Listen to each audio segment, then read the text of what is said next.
Hello আমার মিষ্টি বন্ধুরা, তোমরা সবাই কেমন আছো? আশা করছি সবাই অনেক ভালো আছে, আমি অনেক ভালো আছি।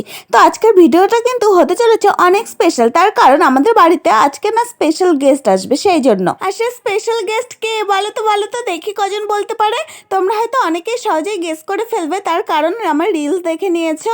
আর তাছাড়া আমি তোমাদেরকে বলেই দিচ্ছি যে আজকে আসবে রিপ্পাস ব্লগ, মানে রিপ্পাদি ভাই আমাদের বাড়িতে আসবে।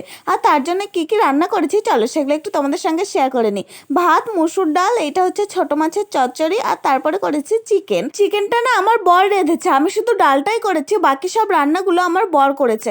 আমার বরের হাতের রান্না ভীষণই টেস্টি হয়, সেই জন্য স্পেশাল কিছু হলেই বরকে দিয়ে রান্না করিয়ে নিই। তো দেখো রিপ্পাদি ভাই কিন্তু চলে এসেছে, সঙ্গে দাদা ভাই তাতান, আর এটা হচ্ছে রিপ্পাদির বোন মীনাক্ষীদি। তো সবাই চলে এসেছে, আর সবাই মিলে এসে তো প্রথমে প্রচুর গল্প গুজব হলো। আরে তোমরা তো এতক্ষণ থেকে ব্লগটা দেখছো, অথচ তোমাদেরকে এটাই বলা হয়নি যে ওরা কেন আমাদের বাড়িতে এসেছে। তো তোমরা তো কম বেশি অনেকেই জানো যে কিছুদিন আগে আমার বরের বার্থডে গেল, তো সেই উপলক্ষে একটা ছোট আয়োজন করে ওদেরকে ইনভাইট করেছিলাম, তো সেই জন্যই ওরা এসেছে। আর দেখো ওরা কিন্তু এসে এত সুন্দর একটা গিফট দিয়েছে, এটা ভীষণই পছন্দ হয়েছে আমাদের। গিফটটা যে এত সুন্দর কি বলবো বন্ধুরা, তোমাদেরও পছন্দ হয়েছে জানি, অবশ্যই তো কমেন্ট করে ফেলো ফটাফট। জানি এখন তোমাদের অনেকেরই মনে প্রশ্ন আসছে তো যে রিপ্পাদি আমার কে হয়। তো চলো বলেই দিই, সোশ্যাল মিডিয়ার থ্রুতেই কিন্তু রিপ্পাদির সঙ্গে আমার পরিচয় হয়েছে। পরিচয়টা হয়েছিল 1 বছর আগে, আর ধীরে ধীরে এখন রিপ্পাদির সঙ্গে এত ভালো একটা সম্পর্ক তৈরি হয়ে গেছে না, মনে হয় না যে ওরা দূরের কেউ, খুব যে আমাদের খুব কাছের আপনজন এরকমই মনে হয়। আর রিপ্পাদির বাড়ি মানে শ্বশুর বাড়িও কিন্তু আমাদের বাড়ির কাছেই। এছাড়াও রিপ্পাদিদের বাড়িতে আমাদের 2বার নেমন্ত্রণও ছিল, আমরা গিয়েছিলাম। রিপ্পাদিও কয়েকবার আমাদের বাড়িতে এসেছে, এরকম যাওয়া আসা করতে করতে না আমাদের মধ্যে খুব সুন্দর একটা বন্ডিং তৈরি হয়ে গেছে। আর এখন আমাদের মধ্যে খুব ভালো সম্পর্ক, মানে একটা কিছু লাগলেই কেউ কাউকে না ছেড়ে কিছু করতে পারবো না, এরকম একটা ব্যাপার হয়ে গেছে। তো চলো তোমাদের সঙ্গে গল্প করতে করতে কিন্তু আমার ভ্লগ অনেক দূর এগিয়ে গেছে।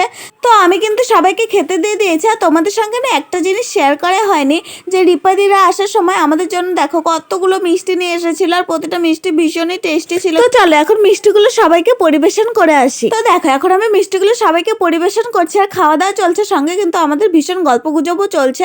আর আমার ফেসবুকে একটু প্রবলেমও হয়েছিল, সেটা একটু দাদাভাই ঠিক করে দিল। এখন কিন্তু আমার ফেসবুকটাও অ্যাকাউন্টটাও পুরোপুরি ঠিকঠাক আছে। আর খাওয়া দাওয়া শেষ করে একটু আমরা 3জন মিলে রিলস বানাতে লেগে গেলাম। রিপ্পাদি ভাই এসেছে, আর তার সঙ্গে রিলস বানাবো না ছবি তুলবো না, এটা কোনো কথা হলো?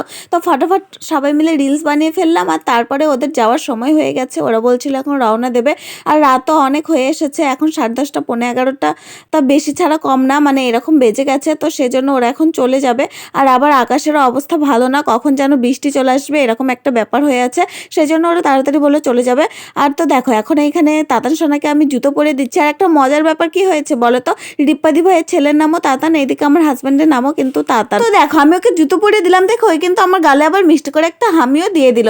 আর তারপরে আমিও আবার ওকে একটু কোলে নিয়ে আদর করে নিলাম। আর তারপরে ওরা এখন সবাই যাওয়ার জন্য প্রস্তুত হচ্ছে, আর এটা কিন্তু আমাদের বাড়ির সামনের গলিটা। তো চলো বন্ধুরা, আমার ভিডিও কিন্তু শেষ হয়ে এসেছে, আমার ভিডিও এখানে এন্ড করছি। ভালো লেগে থাকলে লাইক কমেন্ট শেয়ার করে দিও, আর অবশ্যই কিন্তু ফলো করতে একদম ভুলবে না। তো চলো আজকের মতন টাটা বাই বাই, আবার আসছি নেক্সট কোনো ভিডিও নিয়ে। ততক্ষণ তোমরা ভালো থাকো, সুস্থ থাকো, টাটা।